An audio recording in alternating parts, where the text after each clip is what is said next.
Monsieur Da Silva Lionel, on parle de vous un peu partout à cause de ce que le Seigneur a fait dans votre vie. Quelque chose de glorieux. Comment cela s'est passé? Racontez-nous. Cela a commencé il y a de cela 3 ans. Une année où, à cause d'un regain d'activité, début 2019, j'étais très fatigué. Et cela va devenir récurrent au point d'attirer l'attention de mon épouse. Loin d'être de simples malaises, l'état de santé de Lionel Da Silva commença sérieusement par inquiéter sa femme Caroline. On voit son état qui se dégrade au fur et à mesure. Il perd du poids. Il faisait de fortes fièvres. Il mouillait tous les draps. Toutes les nuits, c'était pareil. Alors là, j'ai dit, il faut que ça s'arrête. Il faut absolument qu'on aille à l'hôpital. Après une série d'analyses médicales, les médecins n'arrivèrent pas à détecter le mal dont souffrait Lionel. On ne savait plus à quel sein se vouer médicalement parlant. C'est comme ça que la maladie va aller grandissante. Je vais commencer à avoir des symptômes de sueur nocturne. Je vais commencer à avoir les extrémités de mes membres qui deviennent noires. Je vais commencer à avoir des difficultés à me déplacer. À l'occasion d'un coup de fil passé par ma sœur qui est en Europe, ma femme va commencer à égrener les symptômes qui étaient les miens. Et c'est comme ça que dans son environnement, il y avait un médecin qui entendait et à qui ça fait tilt. Et il a dit, mais les symptômes que vous égrenez, madame, me ramènent à quelque chose. Est-ce que je peux voir les relevés médicaux? Et c'est alors que ma femme lui a envoyé les photos par WhatsApp, je le signale. Et c'est sur les photos envoyées par WhatsApp que ce médecin va s'exclamer et demander à ce que je vienne sur le champ, je vienne en France pour des examens plus poussés. Parce que c'était très grave. Parce que c'était très grave. On l'a senti à sa voix, il a dit immédiatement, il fallait que je vienne le jour même. Évacué de toute urgence sur la France, Lionel et ses proches ne pouvaient s'imaginer qu'il était dans les couloirs de la mort. On me fait faire une biopsie et c'est la biopsie qui va confirmer le cancer. Après la biopsie, je fais un scanner et c'est lui qui va vraiment donner le diagnostic qui fait peur. Le niveau du cancer, je suis déjà au stade 4, c'est-à-dire au dernier stade.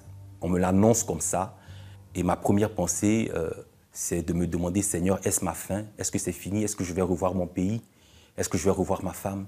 Vu l'étendue du mal, on me soumet immédiatement à des soins intensifs, oui, à une chimiothérapie brutale et ardue. Les cellules cancéreuses s'étaient déjà généralisées dans mon corps. Oh. Ma moelle épinière était déjà dans un état critique. C'est dans cette foulée que je bascule dans l'inconscience. L'annonce du diagnostic vital de Lionel fut un véritable choc pour son épouse Caroline. Je ne savais pas que j'allais pouvoir m'en remettre. Il y avait une petite voix au fond de moi qui me disait que je n'allais plus revoir mon mari. Oh là là. Et j'avais vraiment peur. J'avais peur de le perdre, j'avais peur de ne plus le revoir, j'avais peur d'imaginer ma vie sans lui. Dans cette traversée périlleuse, Caroline Da Silva, l'épouse de Lionel, tourna son regard vers Dieu. On priait ensemble, on ne lâchait pas prise, on savait que le Seigneur allait faire.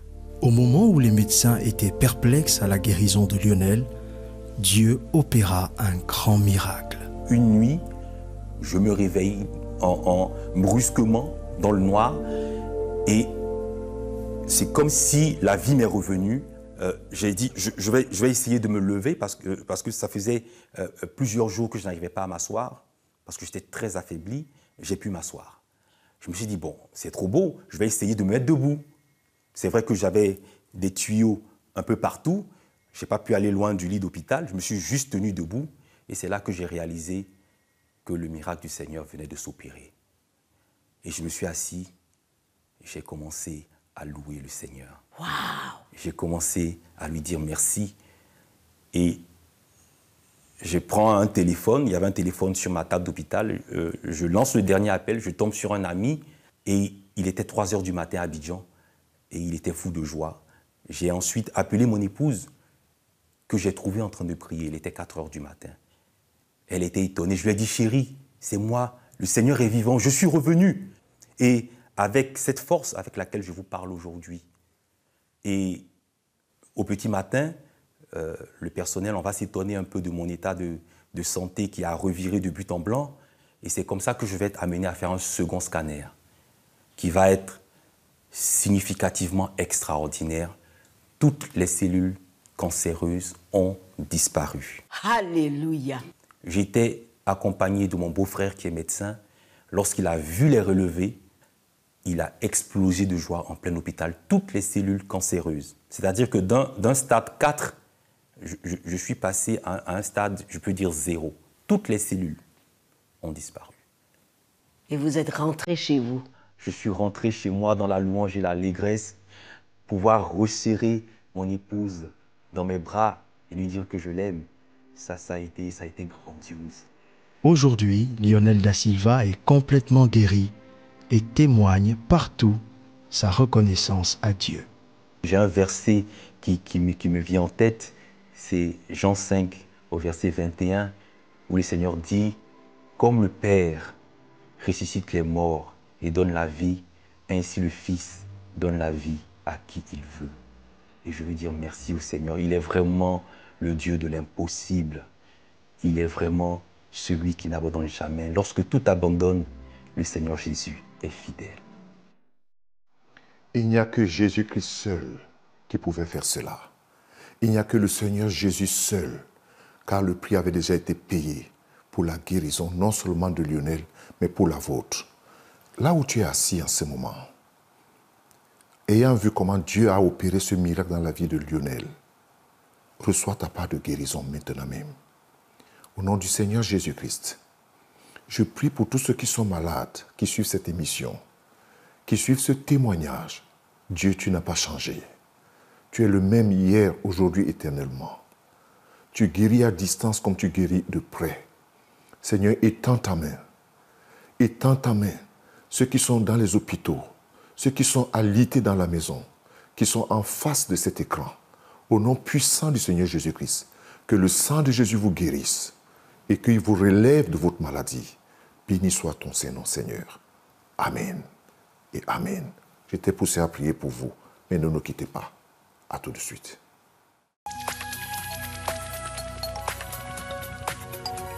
Si vous avez des questions spirituelles, des besoins de prière ou même si vous avez besoin de conseils, n'hésitez pas à nous contacter aujourd'hui au numéro suivant. Nos conseillers sont là pour vous aider. N'oubliez pas, nous sommes là pour vous.